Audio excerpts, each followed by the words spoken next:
Hey there everyone, this is Zach here. So last time, we saw Toad's Factory's true potential get unlocked. With all sorts of strategies being used and Cycle Hell being eliminated, the world record is currently, at the time of this video, a 149.039 set by Logan. However, towards the end, I teased that there's something else that may have pushed the track down further in some way. And while one category of Toad's Factory may not be at a 1 minute and 48 second time, another category may be. So what strategy am I talking about?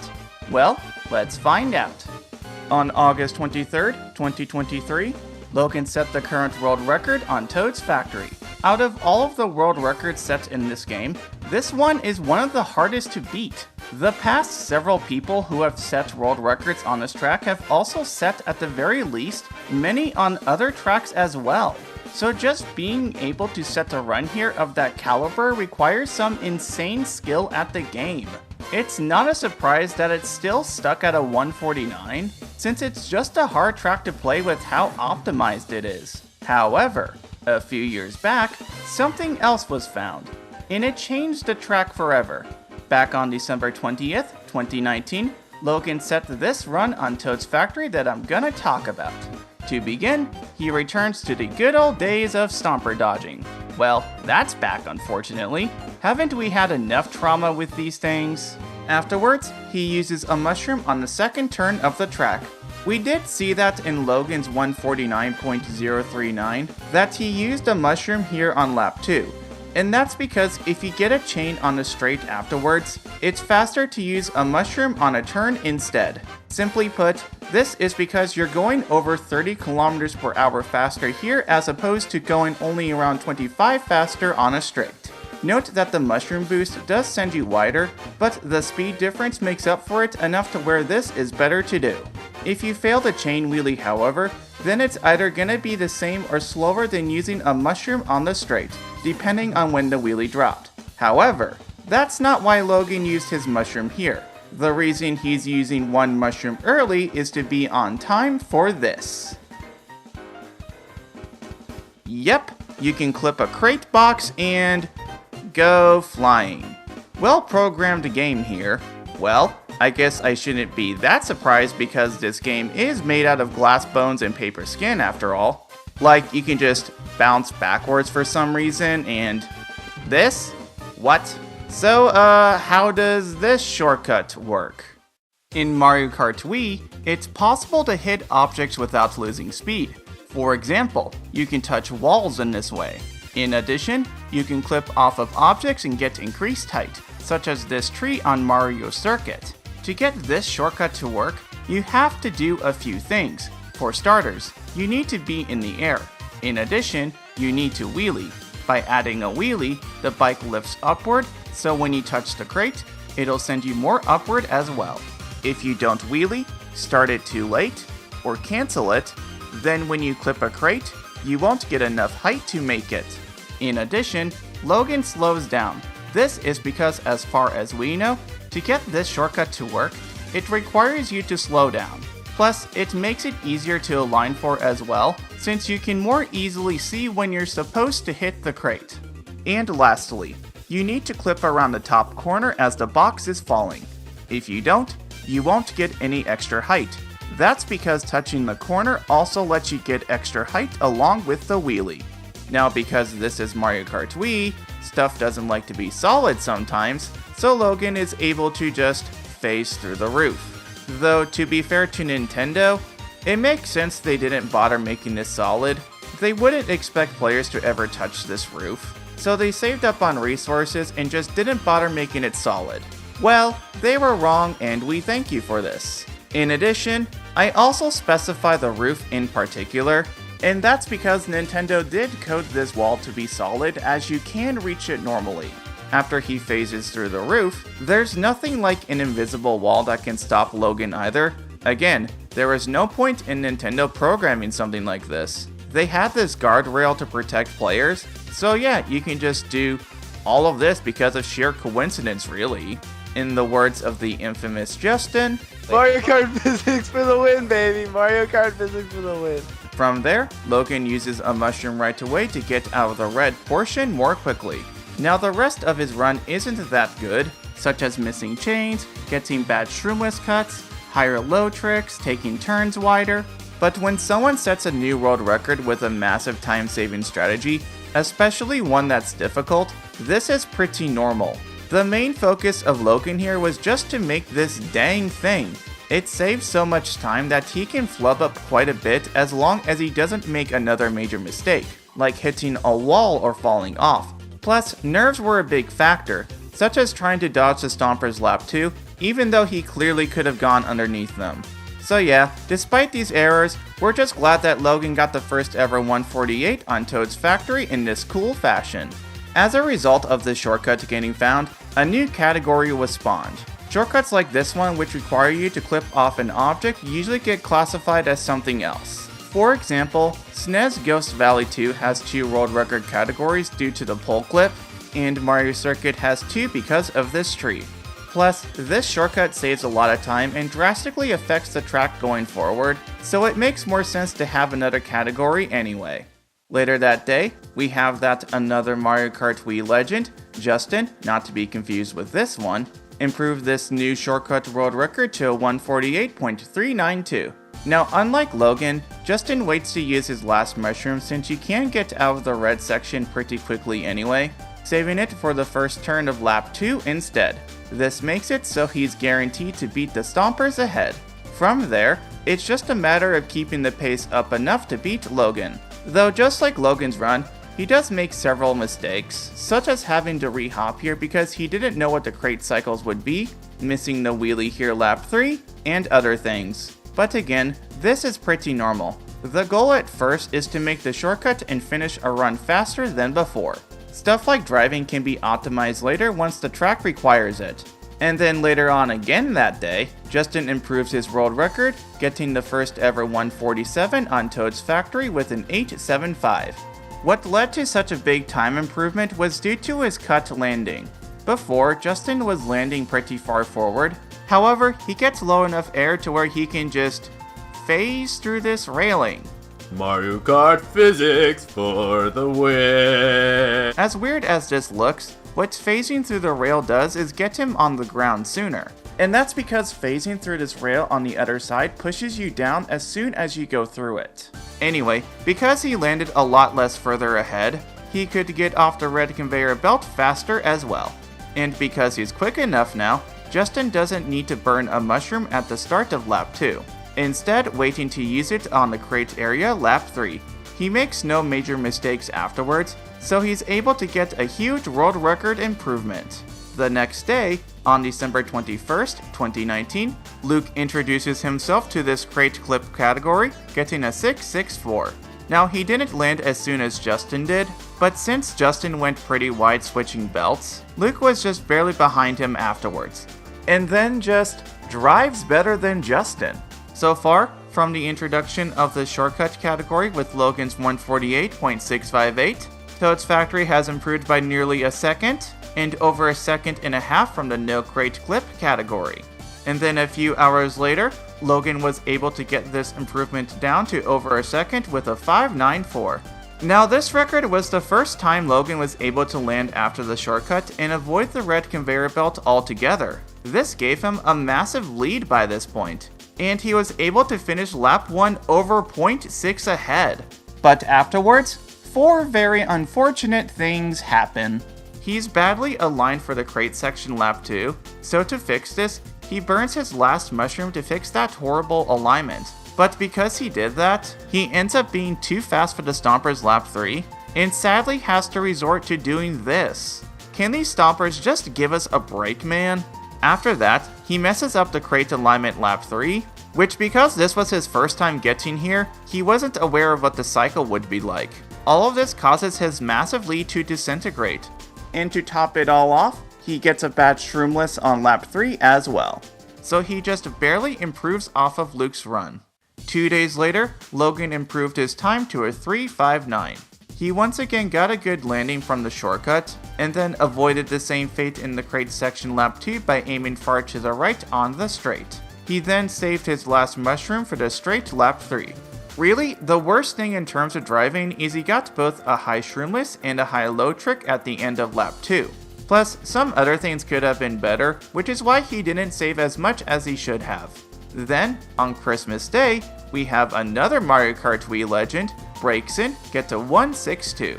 By this point, a good cut recovery is standard, as not getting it just costs too much time. You can see how bad Logan's lap 2 ending was, as Breaksin was just barely ahead of him entering the shroomless, but then finishes lap 2 over 0.2 ahead. Over the next few days, Logan improves the world record again to a 067 and then a 001. He unfortunately failed to get a 146 in this run because he bounced when he landed from the low trick lap 3. So far with this shortcut, it's just been improving on the driving after the glitch. They can't improve lap 1 before it because they're locked to when the crate is in the air. So as long as Logan just doesn't flop up anything worse overall, then shaving off 2 milliseconds should be trivial for him, or for someone else who wants to take a stab at this category. In the past week and a half alone, multiple world records have been set, so it's only a matter of time. And yeah, on New Year's Day 2020, Logan finally gets another sub with a 146.944.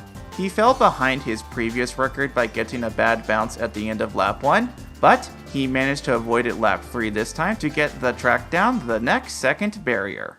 So after getting this sub, on the next day, Logan improved his record again. He's going on a hot streak right now, isn't he? Now buckle up because big things are happening again. As we can see from his lap 1 cut, he got a bad landing from it, which caused him to fall way behind, yet he kept going. Now that's pretty strange, isn't it? From there, he keeps on flubbing up things a lot for some reason. He gets this massive drop in the crate area, misses a wheelie here, and then just doesn't go for the low trick? Okay, what's going on here? Logan's given up on life. Well, the reason he doesn't care anymore right now is because you can box clip on lap 3 as well. The reason why Logan was intentionally losing time was because he had to wait for that crate to fall off. So as a result of him doing the shortcut lap 3, Logan was able to get the world record all the way down to a 145.272. As of now, the world record is using 2 crate clips. Next month on February 6th, 2020, another player, Ross, stole the factory from Logan with a 236. As his mean name implies, he was ready to kill Logan's party. Now because of the cycle lock with the crates, this means they both did the shortcut at about the same time, with Ross doing it slightly later. So as a result, it really just came down to who did the end of lap 3 better. Because Logan had a bad shroomless, which he probably played it safe on purpose just to finish a run, Ross was able to gain back all this time. And as long as he got a good low trick, the factory was his to claim. For a day, cause Logan said, "Do not rain on my party," and took the record back with a 120. What caused this kind of big time improvement was the fact Logan took the box shortcut tighter, which not only helped him cut off distance, but it allowed him to recover from the cut better. The next day, Logan improved the record again to a 004, just barely missing a 1 minute and 44 second time. He got the same cut recovery as before, but in his previous run, he had a bad lap 3 ending, so he fixed up that mistake. But his run just unfortunately fell short of the next sub. However, at long last, next month, he finally broke past that barrier, getting a 144.990. So since this shortcut was first used, Toad's factory has broken past 5 different second barriers now. The track went from a 149.326 down over 4 seconds to a 144. Now unfortunately, because of the lap 3 crate cycle, this meant that the only 3 big things that mattered were making the cut lap 1, making it lap 3, and then driving the last 15 seconds after making it. So in terms of optimization, it was just maybe trying to get a faster cut, and then drive faster than before. Which kinda sucks because this means that without some new strategy, Toad's factory didn't have much chance of improvement in this category. The track was already reaching its limit here, and once again, because of a stupid pace lock. What's really annoying too is that because the end of the track is all that matters now, your run doesn't really start until then. So not only do you have to make 2 difficult shortcuts, but now you gotta deal with the nerves of driving the last 15 seconds very well. If nothing new gets found, it's likely that any more improvements would just be players shaving off milliseconds by this point, and just hoping everything goes right. And I doubt anyone would want to waste their time this way. So would anything get found? Or is just barely scraping by with a 144 all that is left? Well, as luck has it, this isn't the end of Toad's Factory's story, as it's better to start freestyling on lap 1 instead. After making the cut, Logan doesn't really care for the next 30-ish seconds. From there, he goes for the Stomper Dodges lap 2. Yeah, remember how we spent years dealing with these things? We're back to avoiding them twice again. Toad's Factory, more like Cycle Factory. These toads suck. Well, technically he doesn't have to try to dodge them, but it's easier to slow down earlier on the track than trying to slow down with conveyor belts and a trick ramp in your way. Plus, the Stomper Dodges are kind of fun to do. As a result of this freestyling, Logan is able to be at a perfect pace for this crate on lap 2 instead. The reason it's faster to do it on lap 2 is because you have to waste more of your time waiting for the lap 3 crate. And not only that, but now, this means that driving on the track matters more again, as Logan has to drive the second half of the run like normal. And fortunately, he doesn't have to do Stomper Dodges lap 3. That would have really sucked if he had to avoid them all 3 laps. The track would have basically regressed in that regard since 2008. Now because new big strategy found, LMAO, this also meant that his driving was subpar as well. I mean, it would have been too fortunate if he drove the rest of the run like a tank, but still, he improved the world record to a 144.724, set on December 15th, 2020. 4 days later, Logan managed to get a 671. Because the track was cycle locked to this point on lap 2, all that mattered was improving the driving, as well as trying to get a tighter box cut and faster recovery. Next year, over the course of 2021, Logan improved the world record in the box clip category 5 times. He got to 584 on April 28th, a 465 on May 3rd, then Funny Weed Number on August 20th, alright, 420 on August 20. Sadly, he couldn't have changed the month from August to April. Smoke weed every day. Then a 406 on October 10th, and finishing 2021 with a 370 on December 2nd. Basically, he just kept on improving the second half of the run. Truly by this point, this was Logan's Factory. And I do mean Logan's Factory because he also had the world record in the other category with a 149.197. Next year, on April 2nd, 2022, Logan improves his time even more to a 308, then to a 297 on July 28th, 2023, and then to a 218 2 days later. As of now, the world record is starting to get decent with driving again. There are some minor mistakes still happening in runs. For example, Logan bounced when he came out of the factory trick lap 3, which caused him to have to land from the shroomless in a weird way and lose more time as well. But again, expecting everything to go right, especially when he has to make 2 difficult shortcuts in a row, is just a lot to ask for. So the fact that minor mistakes like this are occurring isn't the worst. And finally, at long last, we get to what is the current world record on Toad's Factory with the crate clip. On September 1st, 2023, Logan set this run on the track.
So the next question is, can the world record reach a 143?